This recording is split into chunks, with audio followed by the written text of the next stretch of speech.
Objective sheet number 23, question number 1. Cord is used to lower vertically a block of mass m. एक धागा है, एक string है, उससे हमने मास को बांध दिया और हमने उसको लोअर करना शुरू कर दिया, नीचे करना शुरू कर दिया. और कैसे? With the downward acceleration of g/4. तो नीचे आने की एक्सेलरेशन क्या है? g/4. तो work done by the cord on the block is equal to what? तो वर्क डन क्या होगा? ये क्वेश्चन है. 23 नंबर शीट. 24 होगी, 24 होगी. चलो 24.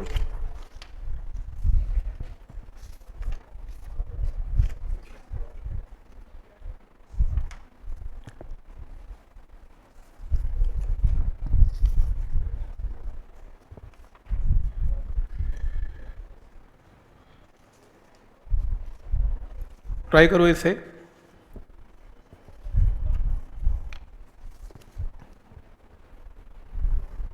तो एक काम करते हैं, यहां पर एक कॉर्ड बनाते हैं. ये कॉर्ड है, ये इसका मास m है. ये देखो इसका मास m है और मैं इसे कितना नीचे ले आया? At a distance of d. तो इसकी टेंशन क्या है? t. इसका वेट क्या है? mg. और एक्सेलरेशन नीचे की क्या है? g/4. ठीक. तो सबसे पहली चीज इस क्वेश्चन को करने के क्या तरीके हैं? पहला तरीका तो ये है, अगर आपको टी निकालना है तो टी निकालने का तरीका क्या है? लिफ्ट वाला केस मान लो. लिफ्ट वाले केस में m इंटू जी माइनस ए लगा दें तो टेंशन की वैल्यू आ जाएगी. या अगर नहीं लगाना तो ऐसा भी कर सकते हैं कि M G minus T is equal to M A. एक ही बात है. तो लिफ्ट वाला केस लगाते हैं, तो अगर लिफ्ट नीचे उतरती है या ये स्ट्रिंग नीचे उतार रही है तो टेंशन का formula T is equal to M into G. A की वैल्यू कितनी है? एक्सेलरेशन कितनी है? g/4. तो टेंशन की वैल्यू क्या आएगी? 3mg/4. तो ये आपके पास वैल्यू आ गई. अब प्रॉब्लम क्या है? आपको इसमें वर्क डन निकालना है. वर्क डन के लिए फोर्स कहां लग रही है? ऊपर. डिस्प्लेसमेंट कहां हो रही है? नीचे. तो वर्क डन की वैल्यू आएगी फोर्स इंटू डिस्प्लेसमेंट और एंगल इनके बीच में कितना है? 180. टी और डी में एंगल क्या है? 180. कॉस 180 क्या है? -1. तो माइनस टी इंटू डी और टी की वैल्यू मुझे ऑलरेडी मालूम है. कितनी? 3mg/4 into T. आंसर तो मार्क कर लो. Answer number C. पॉइंट समझ में आ रहा है यहां तक? सबसे पहले निकलेगी टेंशन, फिर force into displacement into cos of 180 से क्या निकलेगा? Work done. तो यहां से वर्क डन की वैल्यू निकाल लेना. आंसर. क्या ये पॉइंट यहां तक क्लियर है? Question number 2.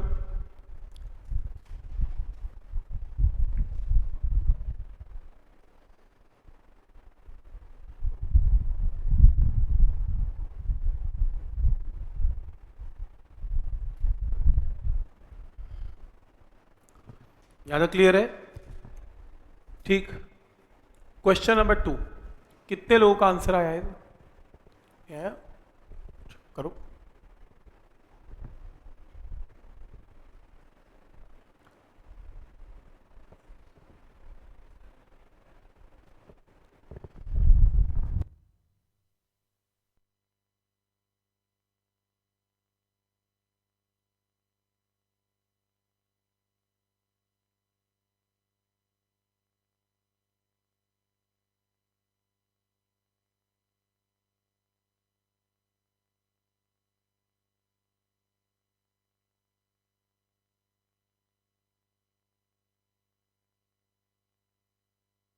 हिंट देता हूं. तो ये क्वेश्चन हमने ऐसे किया हुआ है.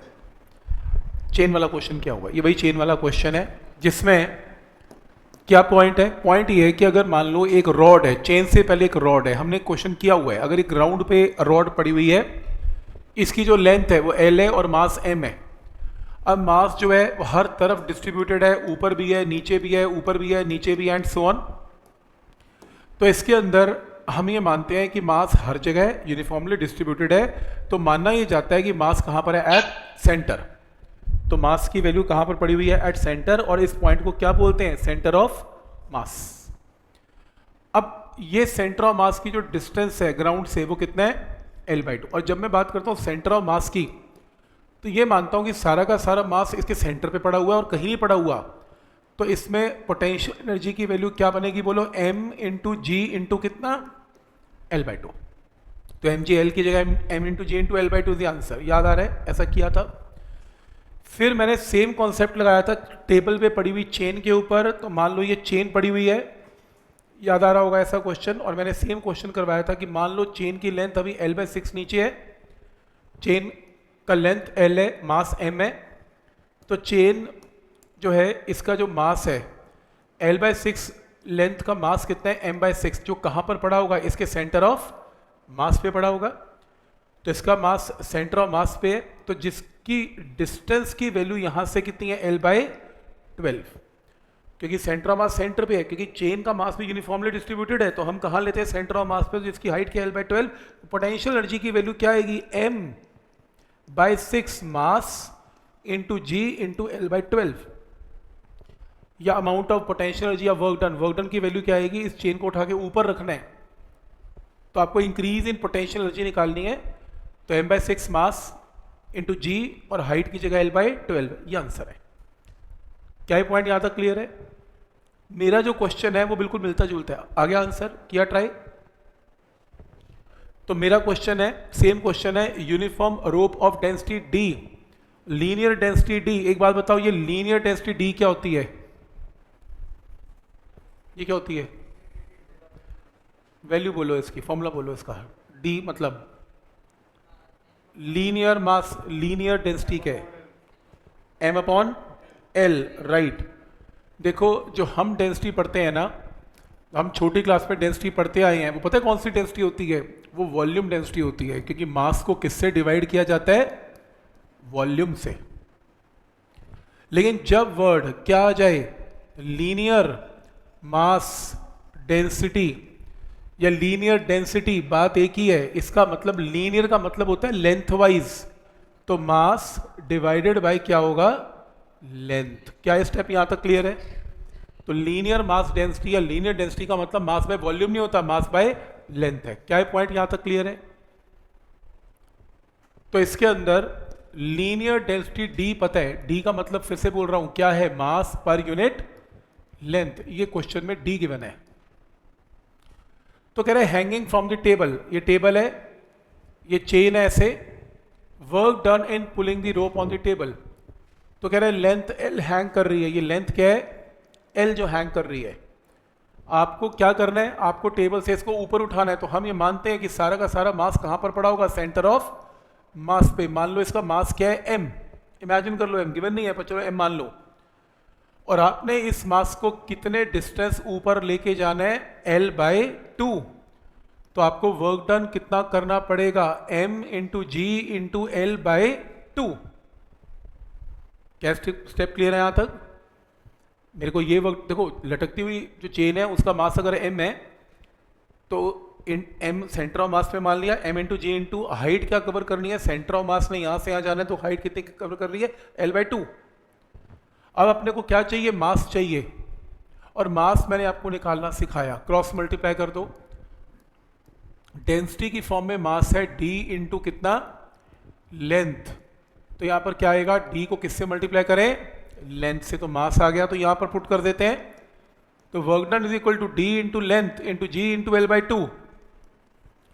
DGL² is the answer. Answer point सबको क्लियर है यहां तक कि क्या लॉजिक है इसमें? ठीक है यहां तक। तो लेंथ आपने L/2 लेनी है, m into G into L/2, और मास क्या है, d इंटू L। आपके पास आंसर आ गया मास का।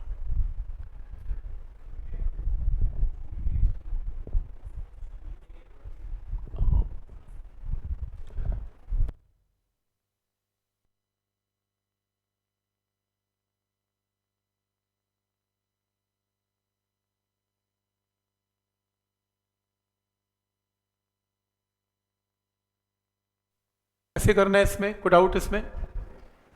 ठीक है, नेक्स्ट है, क्या आंसर है?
आपको लगता है B option?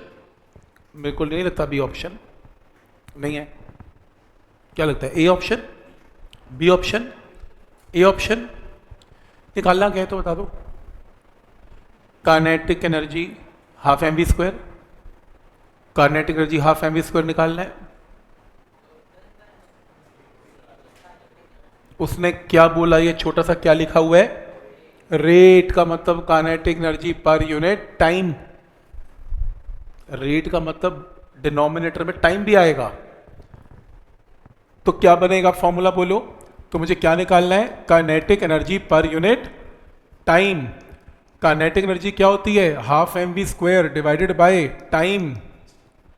Half into mass क्या होता है, volume into density into velocity square divided by time. आपको फोर्स चैप्टर याद होगा, मैंने बताया था कि अगर किसी भी ट्यूब का एरिया ए है और वेलोसिटी वी है तो volume flowing per second calculate करने का फॉर्मूला क्या बताया था, एरिया इनटू वेलोसिटी। ये देखो वॉल्यूम पर यूनिट टाइम, इसकी जगह क्या पुट करेंगे, area into velocity into density into velocity का स्क्वायर।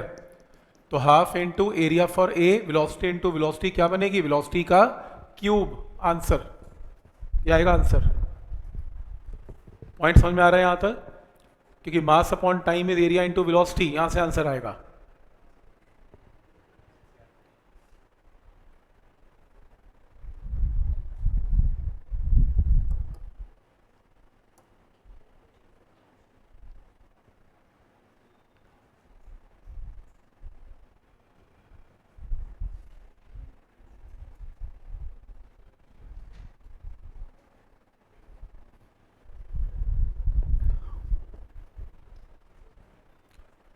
क्या ये पॉइंट सबको क्लियर है यहां तक? ठीक है,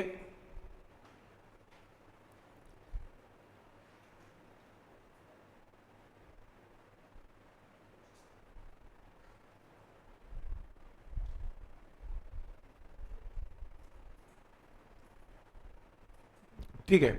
नेक्स्ट है 3 के बाद क्वेश्चन नंबर 4, लास्ट टाइम कर लिया था हमने। वो ट्यूब वाला क्वेश्चन है, याद है, वो लिक्विड कभी इधर इधर जाएगा, फिर न्यू वो इक्वलाइज हो जाएगा, हाइट h निकाली थी, और फिर change in potential energy equal to amount of work done by gravity. मैंने हिंट दिया था, ये होमवर्क लिखना, करना इसे ट्राई। नेक्स्ट ऑलमोस्ट हमने कर ही लिया था लास्ट टाइम, हिंट मैंने दे दिया था, वो ट्यूब वाला क्वेश्चन था।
क्वेश्चन है, आंसर आ गया इसका। Ball is shot from a spring gun. तो देख रहे हो ये एक स्प्रिंग की गन है, ये बॉल है। देखो जब स्प्रिंग गन और एक बॉल है और इसका मास आपको गिवन है 15 ग्राम, इसको आप केजी में कन्वर्ट कर लेना, और आपको स्प्रिंग कांस्टेंट कितना गिवन है, 600 न्यूटन पर मीटर। आप इसे रिलीज कर दे, रिलीज करते ही ये स्प्रिंग खुलेगा और ये वी वेलोसिटी एक्वायर कर लेगी। तो जब स्प्रिंग दबा हुआ था तो स्प्रिंग के पास एनर्जी क्या थी, हाफ की एक्स स्क्वायर, और काइनेटिक एनर्जी क्या थी, 0। जब स्प्रिंग पूरा खुल गया तो स्प्रिंग एनर्जी क्या हो गई, जीरो, और काइनेटिक में कन्वर्ट हो गई हाफ mv स्क्वायर। आपको इसमें अब k पता है, आपको इसमें x पता है क्योंकि x की वैल्यू 5 सेंटीमीटर है, ये लो। आपको इसमें मास पता है, सॉल्व करके क्या आएगी, वेलोसिटी। फिर आपको मैक्सिमम रेंज निकालनी है, प्रोजेक्टाइल की प्रॉब्लम है। मैक्सिमम रेंज का फॉर्मूला क्या होता है, वी स्क्वायर बाय जी। जो भी वेलोसिटी आएगी उसको यहाँ पुट कर देना, आर मैक्स की वैल्यू आएगी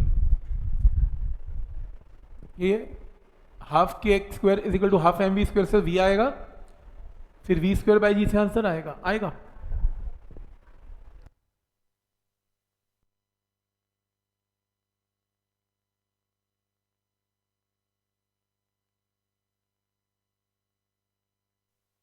तो सबसे पहले वेलोसिटी स्क्वायर क्या आ रहा है, 100 आ रहा है क्या, वी स्क्वायर 100 आ रहा है। चेक करना क्या वेलोसिटी का स्क्वायर 100 आ रहा है, 100 है तो 100 स्क्वायर बाई जी 10 आ गया, ठीक है।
Question, next question, 6th।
तो देखो बहुत लोगों ने ऐसे किया, दूसरे बैच में सबने ऐसे किया, तो ठीक है। मैंने भी, लोगों ने कैसे किया और कैसा नहीं करना पहले समझ लो।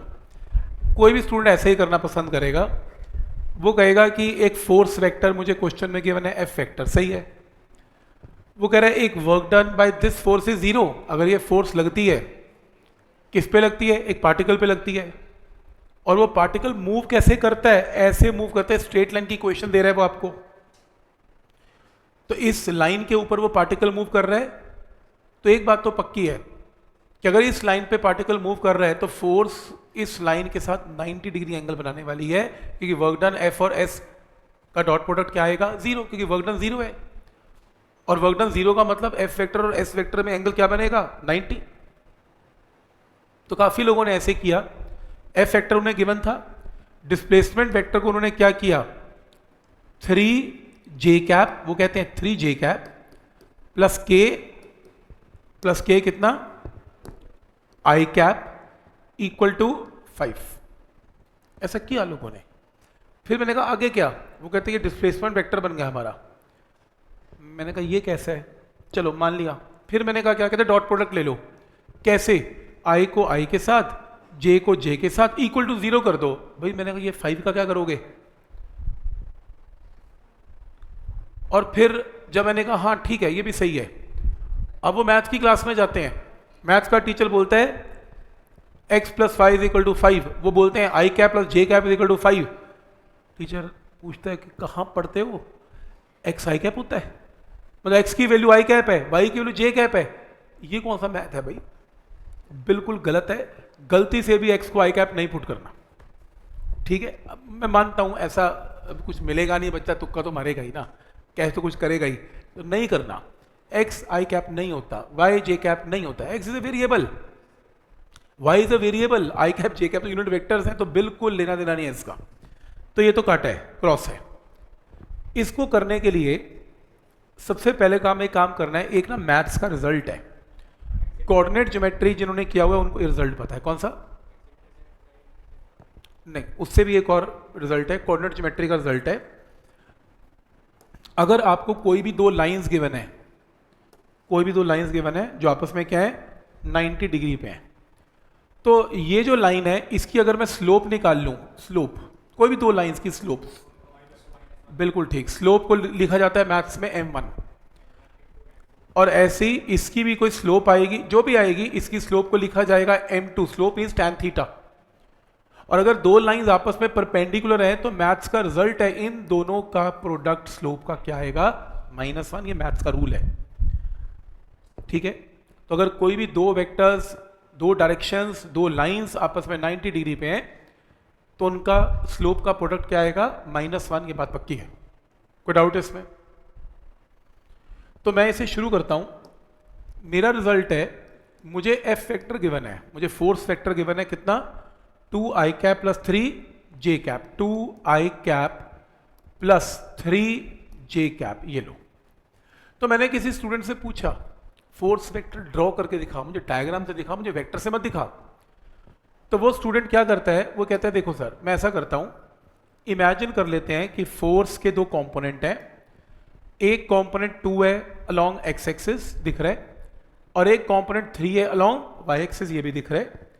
और अगर मैं इसका पैरेललोग्राम ड्रॉ करूं कुछ ऐसे, ये इसका पैरेललोग्राम है, तो ये क्या बनेगा इसका रिजल्टेंट, और ये रिजल्टेंट क्या आएगी फोर्स, ये रिजल्टेंट फोर्स है।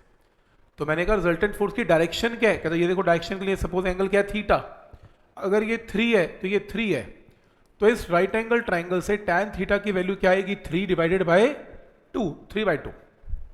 और फोर्स वेक्टर की डायरेक्शन के लिए इसकी अगर स्लोप पूछूं, स्लोप क्या है, तो भी आंसर 3/2। और स्लोप का मतलब क्या मैथ्स में, क्या किससे रिप्रेजेंट करते हैं स्लोप? m से, छोटा m को स्लोप बोलते हैं मैथ्स वाले। तो m1 या tan थीटा की वैल्यू कितनी आ गई 3/2। स्लोप क्या बताती है? डायरेक्शन। तो tan थीटा भी क्या बताता है? डायरेक्शन। तो फोर्स की डायरेक्शन अगर पूछे तो स्लोप बता देना, स्लोप कितनी आ रही है 3/2। एक स्टेप पूरा हो गया। अब दूसरा, अब ये तो एक चीज है। दूसरा 3y plus kx is equal to 5, ये लो। तो ये तो फोर्स लगी, बॉडी मूव कैसे कर रही है इस लाइन के लॉन्ग। इस लाइन में काम करो, सबसे पहले 3 से डिवाइड कर दो पूरे रिजल्ट को, तो आपके पास ये टर्म आ गई, y is equal to -k/3 into X plus 5/3, ये रिजल्ट आ गया। मैथ्स में स्ट्रेट लाइन इक्वेशन की जो इक्वेशन होती है वो सिखाई जाती है, y is equal to mx plus c, सुना हुआ है स्ट्रेट लाइन इक्वेशन। और m का मतलब क्या होता है? स्लोप। कंपेयर करो, x का कोफिशिएंट क्या है -k/3, x का कोफिशिएंट क्या है m, तो m की वैल्यू क्या आ गई यहां पर माइनस, ये आपकी सेकंड स्लोप आ गई।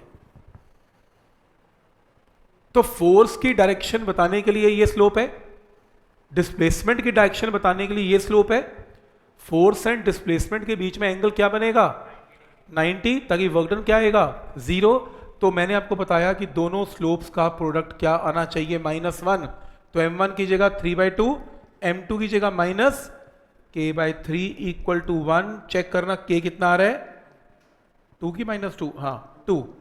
तो k की वैल्यू मार्क कर लेना, 2 आंसर आ गया। पॉइंट समझ में आ रहा है कि कैसे इस क्वेश्चन को करना है?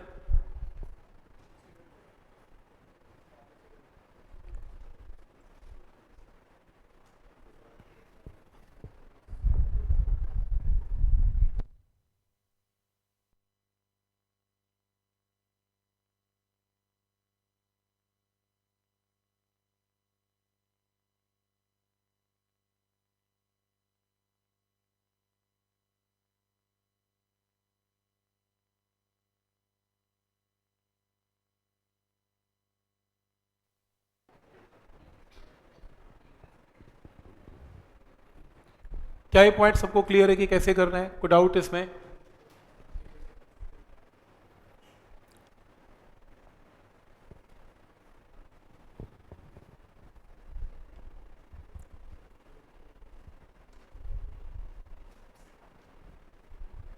ठीक है, नेक्स्ट क्वेश्चन देखते हैं। नेक्स्ट क्वेश्चन है ये रहा, 7th।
का आंसर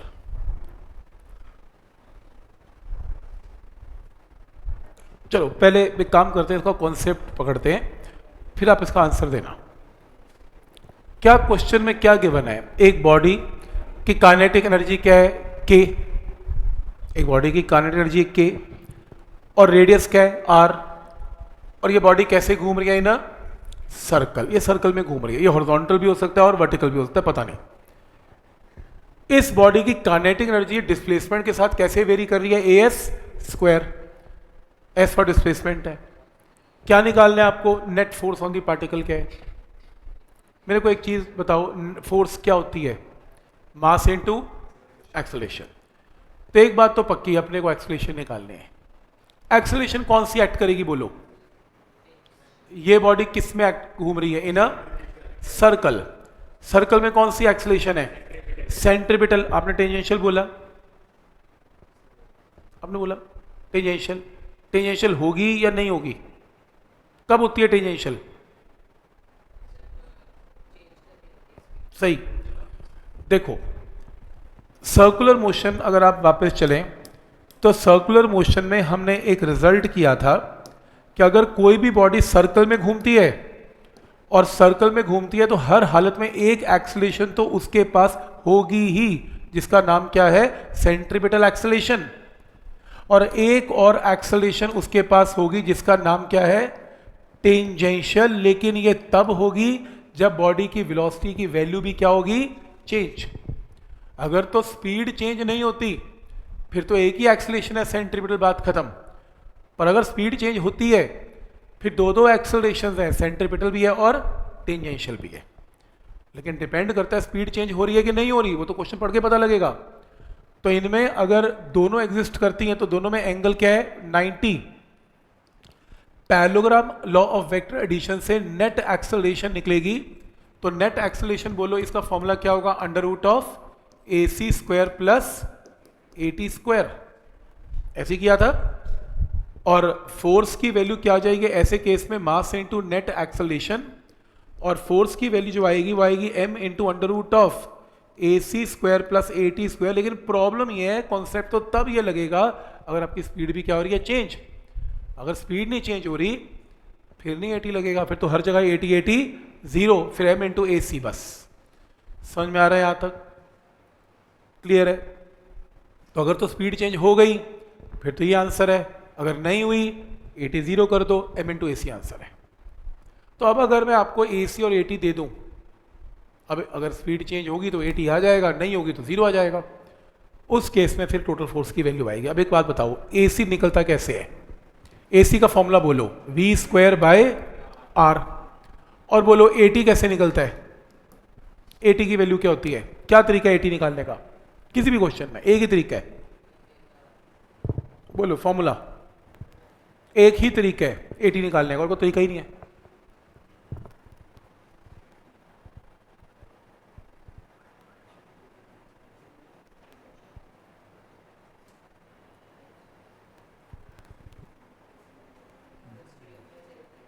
कितना?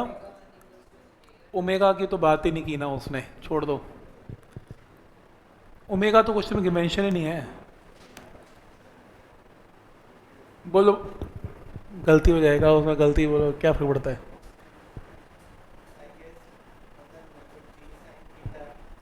वो तब है, हमने एक और स्टूडेंट ने सेम आंसर दिया दूसरे बैच में, जी साइन थीटा, और ये था, लेकिन वो वर्टिकल मोशन में है। अगर आपका पेंड ये जो बॉडी है हॉरिजॉन्टल, जी साइन थीटा आएगा ही नहीं, है ना? वो तो एक क्वेश्चन में जी साइन थीटा था। जनरलाइज क्या होगा, एक ऐसा तरीका जो हर में वैलिड है। ये AT क्यों एग्जिस्ट कर रहा है? क्या चीज चेंज हो रही है? वेलोसिटी। वेलोसिटी का मैग्नीट्यूड dv बाय dt, अगर v कांस्टेंट है तो जीरो हो जाएगी, नहीं तो dv बाय dt हो जाएगा। तो ये तरीका है आपका AT निकालने का। क्लियर है यहां तक? तो AT आ गया और वहां से AC आ गया। अब इसकी वैल्यूज निकालते हैं। देखो, AC निकालने के लिए अपने को v स्क्वायर चाहिए, AT निकालने के लिए v चाहिए, और ये सब निकालने के लिए मेरे को एक तरीका, मुझे एक चीज गिवन है पेपर में, और वो क्या? Kinetic energy. बोलो, काइनेटिक एनर्जी क्या गिवन है, चेक करना। A S स्क्वायर, ए तो कांस्टेंट है।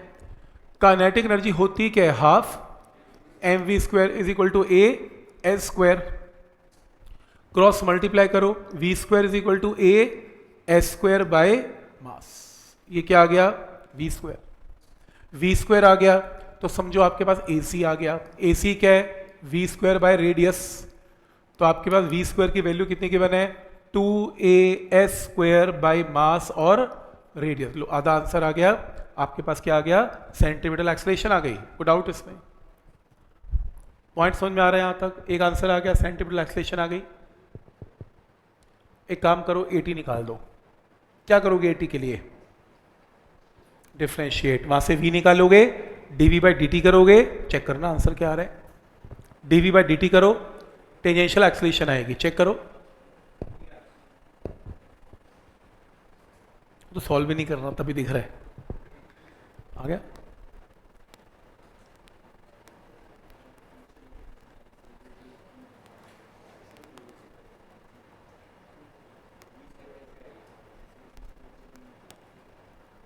चेक करें, ये देखो, एक काम करते हैं, v स्क्वायर की वैल्यू मैंने क्या निकाली वहां से? 2am, ये कांस्टेंट है, s स्क्वायर। एक काम करते हैं, दोनों तरफ d बाई dt और इस तरफ भी d बाई dt। देखो क्या स्टेप यहां तक क्लियर है? दोनों तरफ d by dt, d by dt।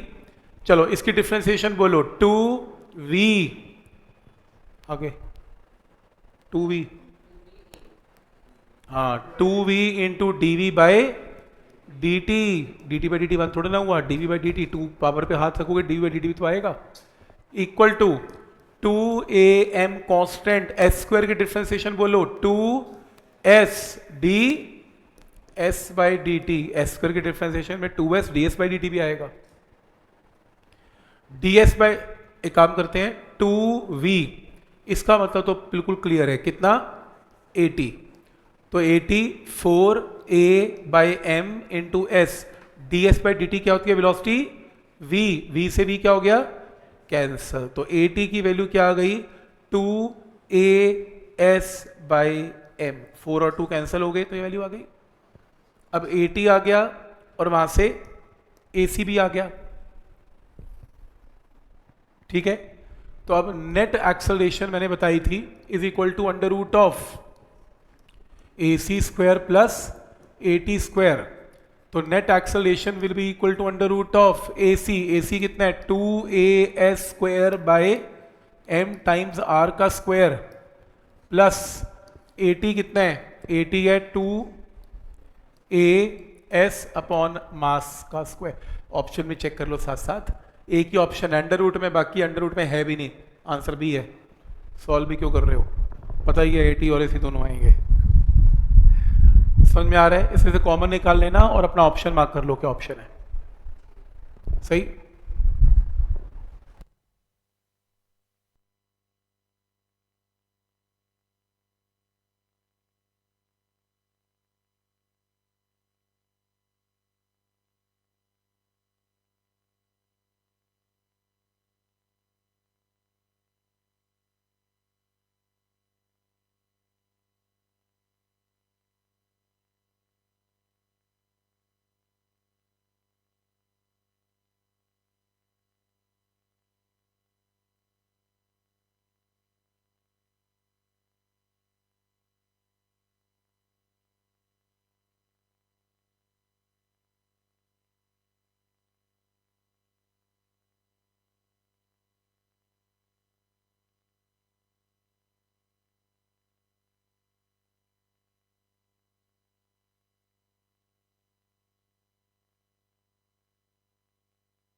तक ठीक है, तो यहां से आंसर आ गया। नेक्स्ट 8th, मेरे ख्याल से दुनिया का सबसे छोटा क्वेश्चन यही है। क्यों कह रहे स्पीड v है, वो तो मुझे वैसे ही पता है v है, पावर p है, आंसर बता दो। यार बताऊं क्या, कुछ देगा तब तो बताऊंगा, बहुत खतरनाक क्वेश्चन है। क्यों दे ही नहीं रहा कुछ भी, कुछ तो हिंट दे, कह रहे गाड़ी चल रही है, पावर कांस्टेंट है, वेलोसिटी v है, तो बताओ कि इनटू वेलोसिटी, शुरू करो। बिल्कुल सही, आपको अगर कुछ नहीं आएगा, पावर वेलोसिटी की बात करेगा तो पहला स्टेप यही रहेगा, power is equal to force into velocity, आगे कुछ भी करो आंसर निकालो। Power is equal to force into velocity से आगे आंसर निकालो।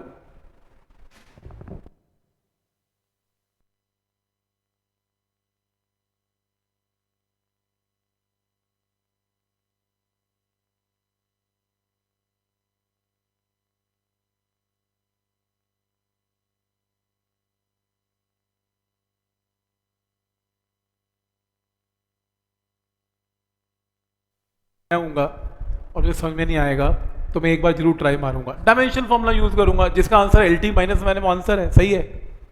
अगर क्वेश्चन नहीं सॉल्व करना और ऑप्शन भी दूर दूर गिवन है, न्यूमेरिकल भी नहीं है, पुट कर दो डायमेंशनल फॉर्मूलाज राइट साइड पे पुट करो, जिसका भी आंसर LT माइनस 1 है वो आंसर, और आंसर पता है क्या आएगा, ये आएगा, थर्ड आएगा, सही तरीका है।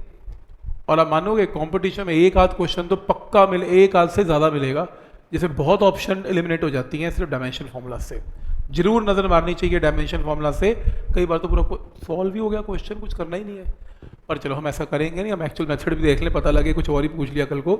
तो क्लियर है यहाँ तक, करें स्टार्ट कैसे करना है। तो मैंने बताया पावर कॉन्स्टेंट है, आपको इस क्वेश्चन को स्टार्ट यहीं से करना है। Power is force into velocity, power is mass into dv by dt, acceleration into velocity.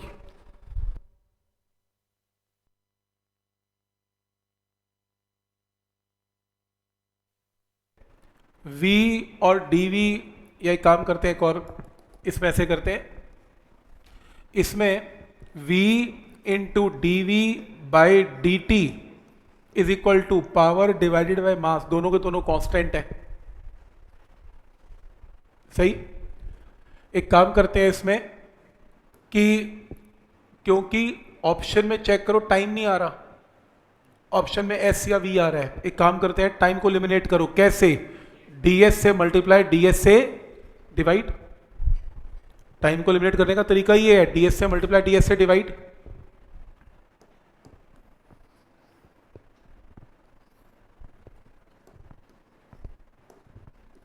ठीक है, डीएस से मल्टीप्लाई, डीएस से डिवाइड। ठीक, ये बन गया। अब मुझे पता है डीएस बाई डी क्या होती है, वेलोसिटी v। तो v into d v into velocity v, और ds को राइट साइड पे ले जाओ, p बाई एम इंटू कितना, ds, cross multiply. v into v क्या बन गया, v का square dv is equal to p by m into ds। दोनों तरफ की क्या कर दो, इंटीग्रेशन। p कांस्टेंट है, मास कांस्टेंट है, इंटीग्रेशन ऑफ 1 ds। v की integration v cube by 3, p divided by mass, और इसकी जगह s, तो v is equal to 3p into s upon mass raise to power 1/3। Check कर लो ऐसा ऑप्शन है, चेक करो ऐसा ऑप्शन गिवन होगा। 1/3 में तो ऑप्शन ही एक है, रेज टू पावर ऑप्शन ही एक है। यहां तक आ जाए कोई दिक्कत नहीं। कई बार बुक्स में ये आता है, ये आता है प्रोपोर्शनल में, ये ऑप्शन देगा v प्रोपोर्शनल टू s की पावर 1/3, सेकेंड देगा v प्रोपोर्शनल टू s की पावर 2/3, या स्क्वायर या अंडर रूट, कुछ भी, तो आंसर 1/3 मार्क करना है। ठीक है,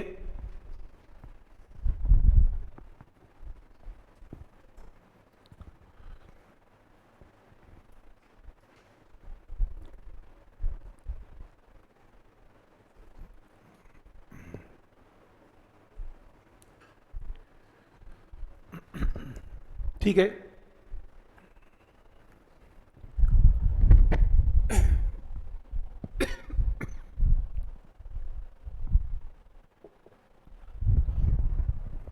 तो इसमें वर्क पर एनर्जी में ना कम से कम 250 से 300 क्वेश्चंस हैं बुक में, सारे करने हैं। टाइम लगेगा बीच में टाइम, क्योंकि क्वेश्चन रुक भी सकते हैं। कई बार लेवल इजी है, शुरू के क्वेश्चन तो काफ़ी इजी हैं, बीच में कोई लेवल ऊपर नीचे होते रहते हैं। तो आपने क्या करना है, देखो आपका टाइम बहुत कम है, क्योंकि 10 दिन के अंदर ही आपको वर्क पार भी करना है, इसमें ही आपको कोलिजन भी करना है, इसमें आपको सेंटर ऑफ मास भी करना है। तो कम से कम तो 400 क्वेश्चन है। सिर्फ पी वाई क्यू की बात कर रहा हूँ, एक्स्ट्रा बुक की तो बात ही नहीं कर रहा, असाइनमेंट्स की बात भी नहीं कर रहा। तो आपको एक काम करना है, आप पी वाई क्यू स्टार्ट करना, और मैं एक वीडियो अपलोड कर रहा हूँ पी वाई क्यू की, जिसमें आपकी प्रीवियस ईयर क्वेश्चंस कम से कम नहीं तो 70-80 क्वेश्चन मैंने, जो मुश्किल वाले हैं, जो अटकते हैं, आसान नहीं, आज अपलोड हो जाएंगे। तो आपने वो प्लीज़ एक बार गो थ्रू करने हैं। वो हिंट है, बुक तो आपने खुद ही सॉल्व करनी है, बट हाँ जहाँ वो अटकोगे एटलीस्ट वो आपको एक हेल्प करेगी, आपके कई घंटे बचा देगी। सारी गेम घंटे बचाने की तो और है क्या। ठीक है, तो बेसिकली आप अपने काम को जल्दी कर सकते हैं, खुद कर सकते हैं। 300 बहुत वेल एंड गुड, उससे अच्छा से कुछ हो नहीं सकता। बीच में लगे कि स्पीड स्लो हो रही है तो प्लीज़ एक बार गो थ्रू कर लेना। ठीक है, तो नेक्स्ट है, नेक्स्ट क्वेश्चन ये रहा। नेक्स्ट,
क्वेश्चन है, देखो एक पार्टिकल है और वो पार्टिकल को u वेलोसिटी से प्रोजेक्ट किया at an angle of alpha with the horizontal during the period when the particle descends from highest point to the position where its velocity vector makes an angle of alpha by 2 with the horizontal work done by gravity क्या है? ये क्या question है? देखो मैं आपको बताता हूँ कि इसमें हुआ क्या एक्चुअल में।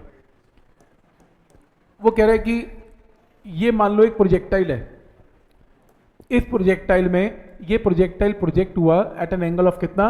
अल्फा, और मान लो with the velocity of u। जब ये प्रोजेक्टाइल हाईएस्ट पॉइंट पे आया तो बोलो इसकी वेलोसिटी क्या है? u cos अल्फा, सही है। फिर इसने नीचे उतरना स्टार्ट किया, अकॉर्डिंग टू क्वेश्चन नीचे उतार रहे हैं, तो नीचे उतरते हुए कहीं ना कहीं इसकी वेलोसिटी कितनी हो गई? v, और हॉरिजॉन्टल के साथ इसने एंगल कितना बनाया? Alpha by 2। ऐसे ही है, वो नीचे उतरता है और कभी ना कभी उसका हॉरिजॉन्टल के साथ एंगल क्या हो जाता है? अल्फा बाय 2, तो वेलोसिटी वेक्टर भी चेंज हो गया और एंगल अल्फा बाय 2। तो इसका हॉरिजॉन्टल कंपोनेंट क्या बनेगा? v into cos of alpha by 2। हमारा जो क्वेश्चन है वो 1 नंबर पॉइंट से स्टार्ट होके कहां पे आ रहा है? 2 नंबर पॉइंट। उसने बोला ड्यूरिंग डिसेंट, जब बॉडी नीचे उतर रही है तो हाईएस्ट से लेके नीचे तक की सिचुएशन है,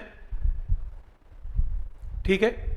रूल पहला, हॉरिजॉन्टल वेलोसिटी कभी भी चेंज नहीं होती, तो इसलिए आपके पास क्या आएगा? u into cos alpha is v into cos of alpha by 2।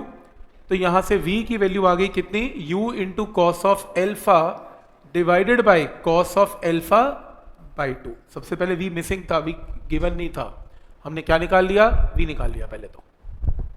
तो पहला स्टेप क्लियर है यहां तक?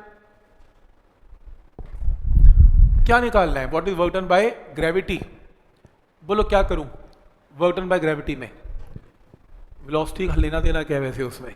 ग्रेविटी तो mgh में काम करती है। क्या करूं वर्क डन बाय ग्रेविटी क्या होगा?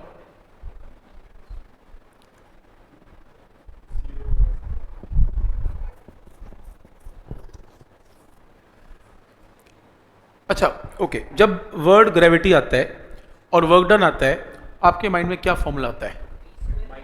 v² नहीं आ सकता आपके माइंड में। मैंने कहा जब कोई वर्ड ग्रेविटी बोले, ग्रेविटी का वर्क डन आता है, तो आपके माइंड में क्या आता है? mgh आता है, क्योंकि एक ही चीज है ना, ग्रेविटी में फॉर्मूला एक आता है mgh। क्योंकि यार ग्रेविटी v कहां से प्रोड्यूस कर रही है? कुछ भी नहीं कर रही। ग्रेविटी के अगेंस्ट वर्क डन क्या? mgh। आपने पत्थर उठाया, उसकी पोटेंशियल एनर्जी पहले 0 थी, आपने h डिस्टेंस उठा दिया, फाइनल mgh होगी। वर्क डन में ग्रेविटी जब नीचे फेंकोगे तो mgh। ग्रेविटी को v से लेना देना नहीं है। ग्रेविटी कहती है मैं तो mgh में काम करूंगी, राइट है ना? तो ये पॉइंट क्लियर है पहले तो। आगे नहीं एच लेने की जरूरत नहीं है, बताता हूं इसका एक और तरीका है, और ये सबसे सही तरीका है। क्या? आप एक काम करो, आप potential energy at point 1, kinetic energy at point 1। देखो ग्रेविटी में काम हो रहा है तो एनर्जी कंजर्व तो होगी, एनर्जी लॉस तो है नहीं। और potential energy at point 2, kinetic energy at point 2 को इक्वेट कर दो। तो चलो इक्वेट करते हैं। Potential at point 1, kinetic at point 1, potential at point 2, kinetic at point 2, ये लो इक्वेट कर दो। तो इसमें पोटेंशियल एनर्जी 1, देखो 1 पे एनर्जी बढ़ी है पोटेंशियल और 2 पे छोटी है, is equal to kinetic energy 2 minus kinetic energy 1। या उल्टा कर लो, ये लो ऐसे कर लेते हैं, ऐसे करते हैं। तो मेरे पास क्या आएगा? पोटेंशियल एनर्जी 2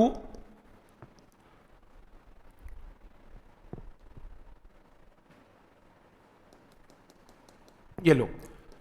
तो यहां पे ऐसे कर रहे हैं, पोटेंशियल एनर्जी 1 माइनस 2, कुछ भी कर लो यार, कोई फर्क नहीं पड़ रहा है इसमें, ऐसे कर लो, ये लो, ये लो, ठीक है।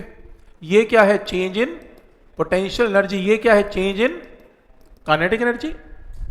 ऐसे ही है पोटेंशियल का चेंज। वैसे यहाँ पे फाइनल इनिशियल आना चाहिए। हमने एनर्जी कंजर्वेशन लास्ट टाइम किया था, डेल्टा पी प्लस डेल्टा के इज इक्वल टू 0। तो इनमें से एक नेगेटिव एक पॉजिटिव होने वाला पक्की बात है। पर मैं ये बताने की कोशिश कर रहा हूँ, जो चेंज इन पोटेंशियल एनर्जी है वो इक्वलेंट टू क्या? Change in kinetic energy. और change in potential energy is itself work done by gravity. तो इस क्वेश्चन में आप चेंज इन पोटेंशियल निकालने की बजाय चेंज इन काइनेटिक निकाल दो, बात तो एक ही है। तो इसलिए जब आपकी बॉडी ऊपर से नीचे चली, ऊपर से नीचे आई, तो चेंज इन काइनेटिक कितनी है? पहले एनर्जी कितनी थी? Half m into top most point पे वेलोसिटी क्या थी? U cos alpha. जब बॉडी टॉप पे चली थी तो काइनेटिक क्या थी? Half m into u cos alpha का स्क्वायर, सही। माइनस जब नीचे आ गई तो हाफ इनटू एम इनटू बोलो कितना? वी कॉस एल्फा बाय 2 का स्क्वायर, ऐसे होगा, ठीक है।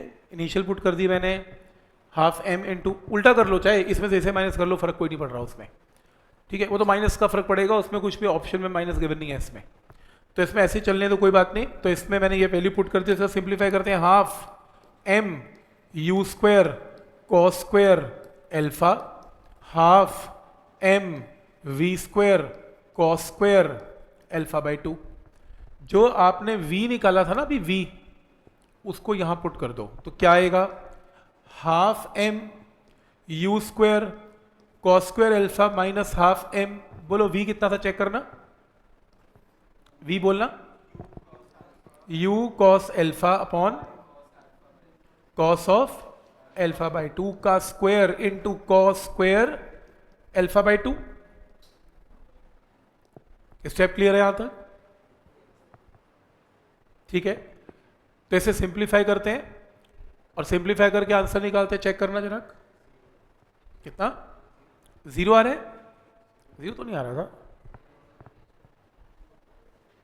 कुछ गलत पुट किया होगा, चेक करें एक मिनट दोबारा से।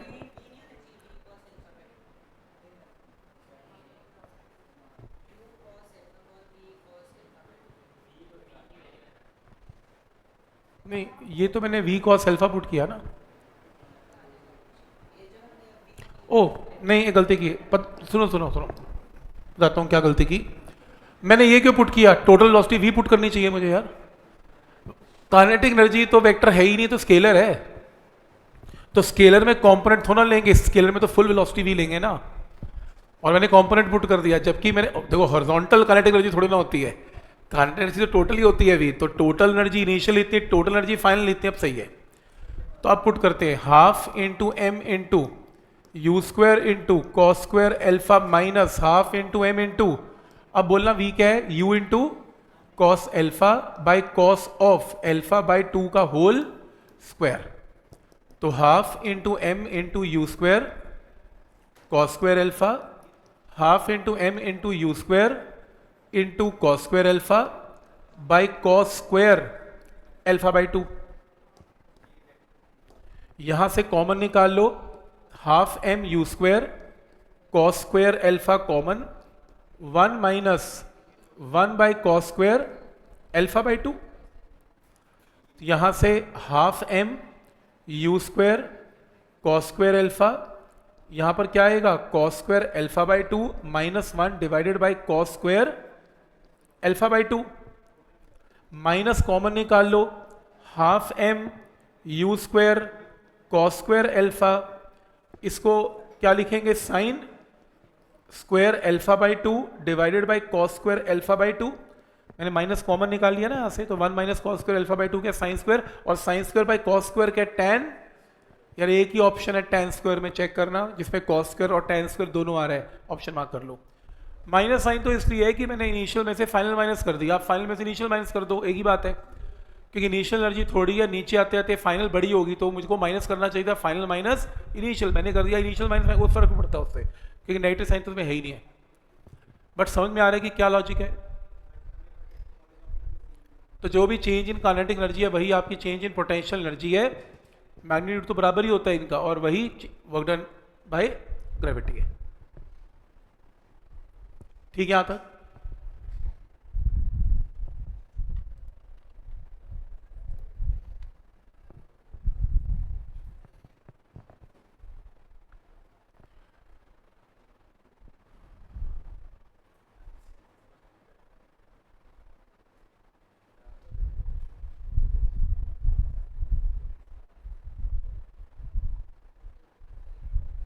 देखो पूरा क्वेश्चन तो सॉल्व कभी कभी करना पड़ता है जब न्यूमेरिकल वैल्यू आती है। इन टाइप के क्वेश्चन में आधे रास्ते में पता लग जाता है कि आंसर क्या आने वाला है। साथ में ऑप्शन भी देखा करो, आंसर पता लगे सॉल्व भी सब्जेक्टिव सॉल्व करे जा रहे हो। सब्जेक्टिव करके क्या करोगे, आंसर साथ साथ चेक करो, कॉमन निकाल के एक ही ऑप्शन आ रहा है।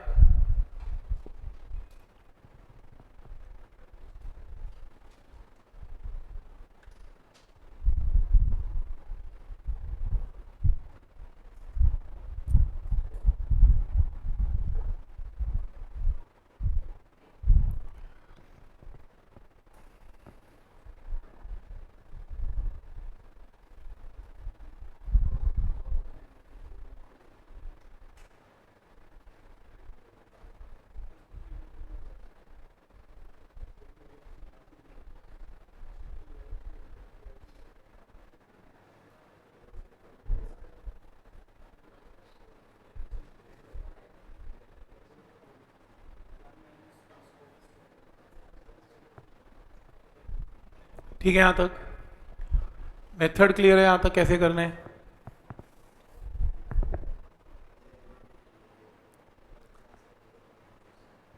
अब पूरा तो सॉल्व ही नहीं करना।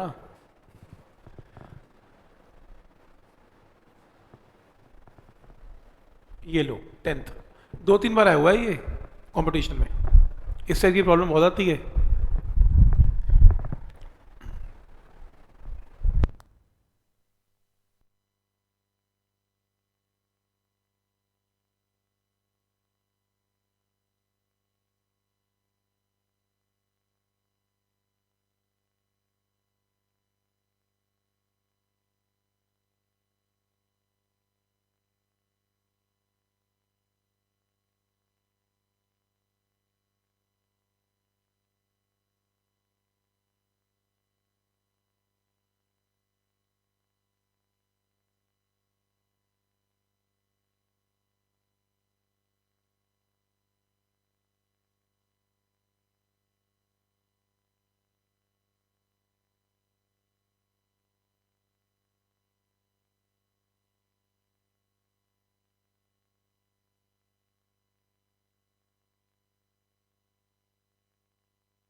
इसका क्या आंसर बोलते हो? नहीं,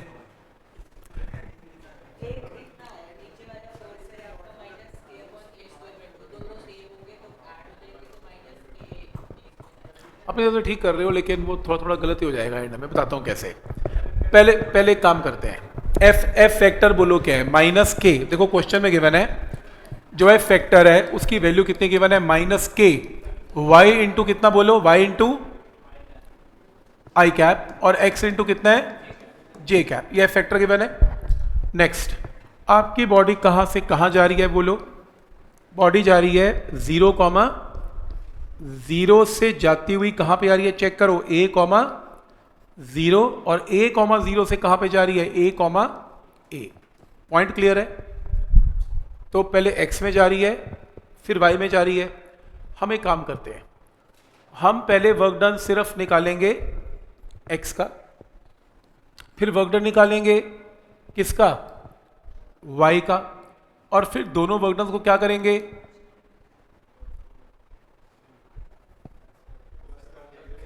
W1 आई कैप, W2 जे कैप, स्केलर है, ऐड करेंगे, प्लस कर देंगे, डन हो जाएगा, कोई आई कैप जे कैप चाहिए नहीं। तो निकाल ले वर्क डन। ध्यान से देखना, इधर इधर इधर, वर्क डन की वैल्यू में क्या मैं इंटीग्रेशन यूज करूं कि ना करूं, क्यों करूं, वेरिएबल है, क्योंकि फोर्स एक्स और वाई पे डिपेंडेंट है, वेरिएबल है, बिना इंटीग्रेशन के आंसर आ नहीं सकता, करनी पड़ेगी। करते हैं स्टार्ट। सबसे पहले मैं एक्स एक्सिस पे चलता हूं, एक्स एक्सिस पे ध्यान आगे प्लीज, ये देखो देखो इधर, वर्क डन की वैल्यू क्या होगी, integration of F vector dot, मैंने एक्स की बात की तो एक्स में स्मॉल डिस्प्लेसमेंट कितनी है, dx, dx वेक्टर। क्या स्टेप यहां तक क्लियर है? और ऐसी अगर मैं y की बात करूंगा तो यहां पर क्या आ जाएगा, dy वेक्टर। चलो वेक्टर की वैल्यू पुट करते हैं, वेक्टर की वैल्यू क्या होगी, माइनस एफ वेक्टर की जगह क्या है, k इंटू वाई आई कैप एक्स जे कैप डॉट dx वेक्टर क्या है, ना ना dx स्मॉल डिस्प्लेसमेंट क्या है, dx, लेकिन कैप क्या लगेगा, आई कैप, क्योंकि मैं x में काम कर रहा हूं तो स्मॉल डिस्प्लेसमेंट dx आई कैप। अब डॉट प्रोडक्ट लो, i को i के साथ, तो वैल्यू क्या आएगी बोलो, माइनस के बाहर आ गया, बोलो क्या बनेगी, y dx, क्योंकि i डॉट जे तो 0 होता है, और लिमिट बोलो क्या लगेगी x की, क्योंकि x कोऑर्डिनेट 0 से कहां तक आ रहा है, a तक आ रहा है। क्लियर है? उसी तरीके से अगर मैं y एक्सिस की बात करता हूं तो y एक्सिस के अंदर वर्क डन की वैल्यू क्या आएगी, अगेन अब बोलो क्या होगा, f vector dot dy vector. अब मैं y की तरफ मूव कर रहा हूं तो यहां पर क्या आएगा, minus K integration of y into I cap X into J cap dot कितना, dy के पीछे जे कैप, राइट। तो W2 will be equal to minus K into multi integration of I dot J, तो 0 हो जाएगा, तो answer क्या आएगा, x dy। लिमिट बोलो, y की लिमिट बोलो, y कोऑर्डिनेट कहां से कहां जा रहा है, 0 से a, 0 से a। क्या ये स्टेप यहां तक तो क्लियर है? कोई डाउट इसमें? अलग अलग कर लिया, x को अलग कर लिया, y को अलग कर लिया। चलो कंप्लीट करते हैं, आप इंटीग्रेशन करते हैं। बोलो ये W1 है, सॉरी, तो बोलो इसमें W1 का वर्क डन क्या आएगा, बोलो इंटीग्रेशन बोलो y की, y² बाय 2। और अगर तुमने ये कर दी ना तो पहला क्वेश्चन टीचर पूछेगा तू पढ़ के कहां से आया है, और वो भी मैथ, फिजिक्स नहीं, क्योंकि मैथ्स का काम है। भाई y के साथ तो y नहीं चल रहा, y dy नहीं है, y dx है, इसकी तो इंटीग्रेशन ही हो सकती है इस तरीके से। y वेरिएबल है, x वेरिएबल है, x dx की पॉसिबल है, y dy की पॉसिबल है, y dx की कब होती है इंटीग्रेशन, होती नहीं। तो क्या करूं, कराया ही नहीं इंटीग्रेशन में चेन रूल, होता है, मैंने कराया ही नहीं, चाहिए नहीं हमें, पर इसमें लगेगा भी नहीं। मुझे एक बात बताओ, काम किस पे हो रहा है, x पे। पूरे रास्ते में y कोऑर्डिनेट चेंज हो रहा है, पहले चेक तो कर लो, नहीं हो रहा तो वो तो कांस्टेंट हो गया ना, तो y कांस्टेंट है। बोलो y की वैल्यू कितनी है x एक्सिस पे, 0, तो y की वैल्यू 0, आंसर इज, तो वर्क डन ही नहीं होगा, बात ही खत्म है। y जो चेंज ही नहीं हो रहा तो बात ही खत्म है। जो y की लिमिट्स हैं, y की लिमिट 0 से अब नेक्स्ट पे चलें। नेक्स्ट बोलो W2 is equal to minus के, बोलो इसकी इंटीग्रेशन पॉसिबल मत बोलना, एक्स और dy है। अब क्या y एक्सिस पे जाते हुए x चेंज हो रहा है? नहीं हो रहा है, x तो कांस्टेंट है, बोलो कितना a, तो x की जगह क्या पुट करेंगे a, ये तो कांस्टेंट है तो a बाहर निकाल लो, क्या बचा 1 dy, कहां से कहां 0 से a, ये लो आंसर मार्क कर लो -k²। समझ में आ रहा है यहां तक? ये आंसर है, ऐड करोगे -k² आंसर है इसका।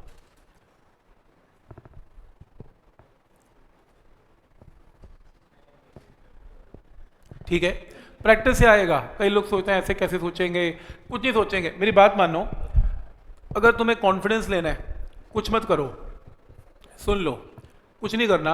1.5 घंटे की नहीं 3 घंटे की रिकॉर्डिंग है, एक बार ना गो थ्रू कर लेना PYQs। एक ही गो में जब 100 PYQ चलेंगे ना, आप मानोगे आपको घंटे के बाद लगेगा चीज़ें रिपीट हो रही हैं, बार बार वही चीज़ें। जब पूरी बुक एक बारे में करते हो ना, बहुत चीज़ें पैटर्न रिपीट होता दिखेगा, चीज़ें एकदम क्लिक हो जाएंगी। एक बार करोगे ना, इंस्टॉलमेंट्स में करोगे तो लगेगा बहुत कोर्स है यार, हो नहीं रहा। एक बारी में करोगे ना तो एकदम चीज़ें क्लियर होती जाएंगी। ठीक है, तो ऐसे करके देख लो, आपको लगेगा कि इतना कोर्स है ही नहीं, बट पॉइंट समझ में आ रहा है यहाँ तक? ठीक है, काफ़ी बार ये क्वेश्चन आया हुआ है, वैसे ऐसी बात नहीं है। Question number 11 -k²। Question number 11,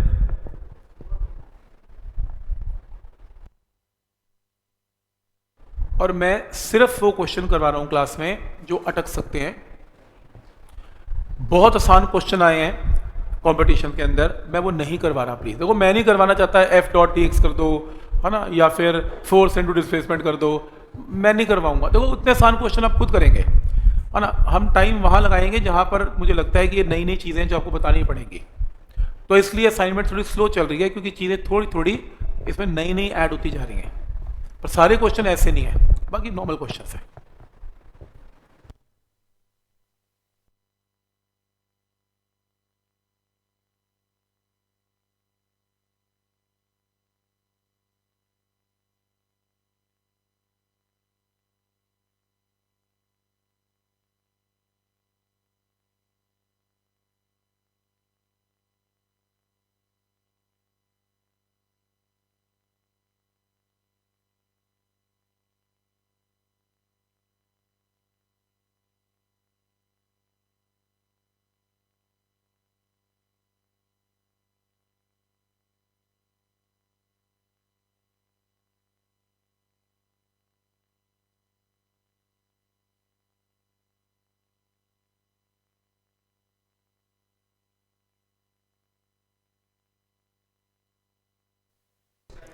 रोजी एच तो नहीं होता, रोजी एच तो प्रेशर होता है, एच रोजी, तो वो प्रेशर तो नहीं लगाएंगे इस पर।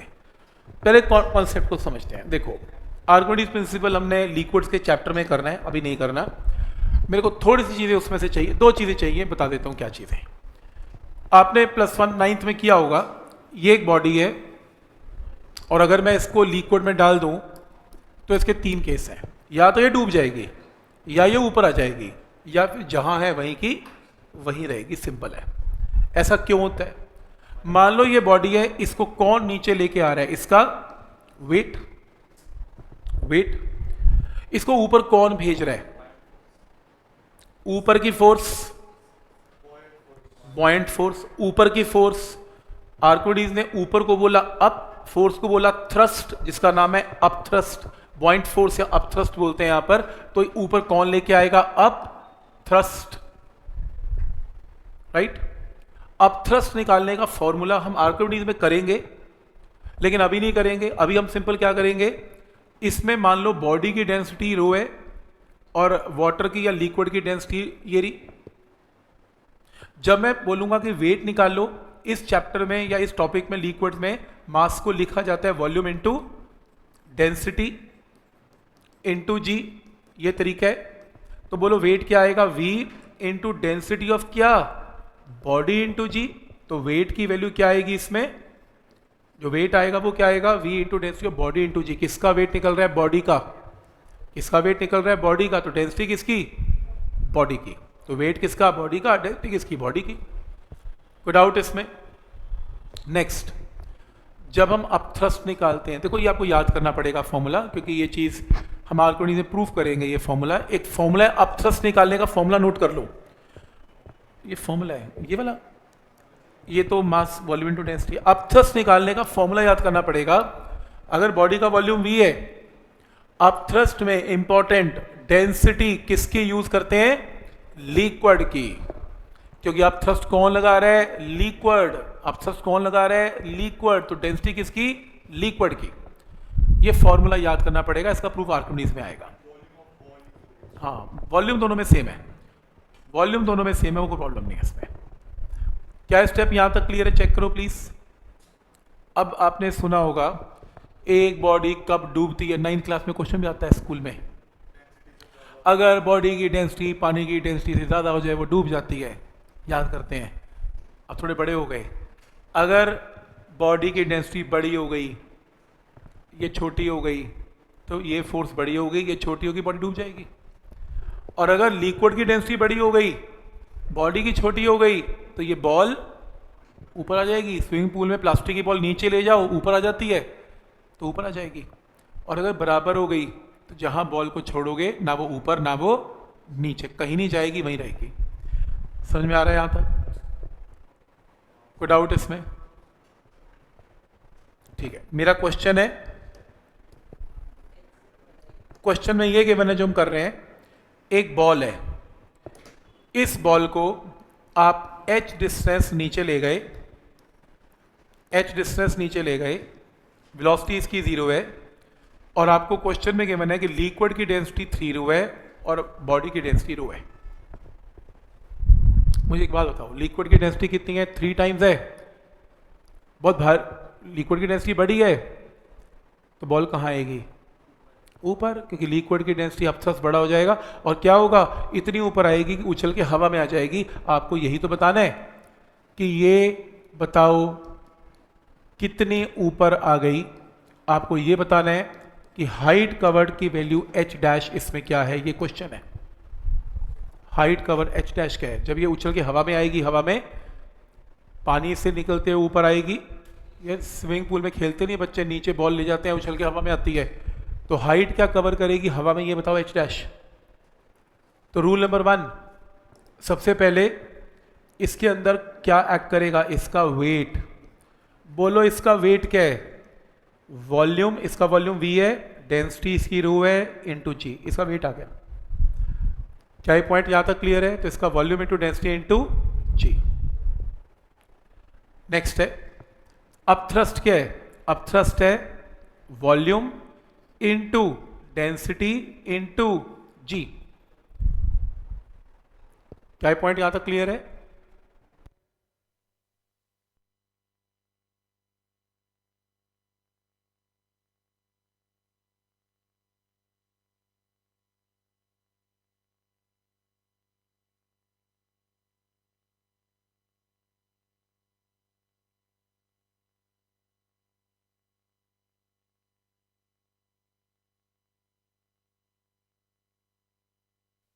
क्लियर है? कोई डाउट इसमें? इधर देखो प्लीज, ये इसका वेट है, ध्यान से, इसका वेट है, और ये क्या है? अपथ्रस्ट है। बॉडी कहां जाएगी? ऊपर। चलो बॉडी ऊपर जाएगी, बोलो बॉडी ऊपर जाएगी, उसकी एक्सेलरेशन क्या होगी ये बताओ। ऊपर की फोर्स, बोलो ऊपर की फोर्स क्या है? v into 3 rho into g, minus नीचे की force v into rho into g is equal to mass into acceleration. बड़ी फोर्स माइनस छोटी force is equal to mass into acceleration.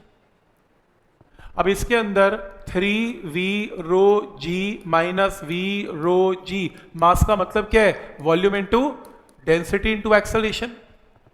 v rho cancel, तो 3g minus g is equal to acceleration. तो acceleration की value कितनी है? 2g। तो liquid के अंदर जब ये ऊपर जाएगा, इसकी एक्सेलरेशन क्या है? 2g, right. अब एक काम करते हैं, इसके अंदर अब हम काइनेमेटिक्स लगाते हैं लिक्विड में। कैसे? इनिशियल वेलोसिटी क्या है? ये जो है 0। ये देखते हैं कि लिक्विड की सरफेस पे वेलोसिटी क्या है। तो लिक्विड की सरफेस की velocity, initial velocity 2 into acceleration into h। तो ये वेलोसिटी की वैल्यू क्या आएगी? Under root of 4gh। तो जब ये लिक्विड की सरफेस पे आएगा तो इसकी वेलोसिटी क्या है, under root of 4gh। Point clear है यहां तक, कोई डाउट इसमें? तो फोर्स ऊपर की बड़ी है, नीचे की छोटी है, एक्सेलरेशन है, भाग के जाएगा अब तो खुश होके जाएगा, u इक्वल टू 0 से चले। अब हवा में एयर की बात करते हैं, अब यहां पे और यहां पे लगाते हैं final velocity square minus initial velocity square is 2 into, अब यहां पर माइनस आएगा, इंटू एच डैश। सॉल्व करो, एच डैश की वैल्यू आ रही है 2g, ये आंसर आएगा।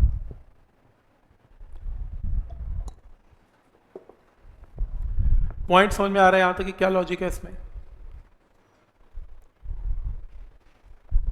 ठीक है यहां तक?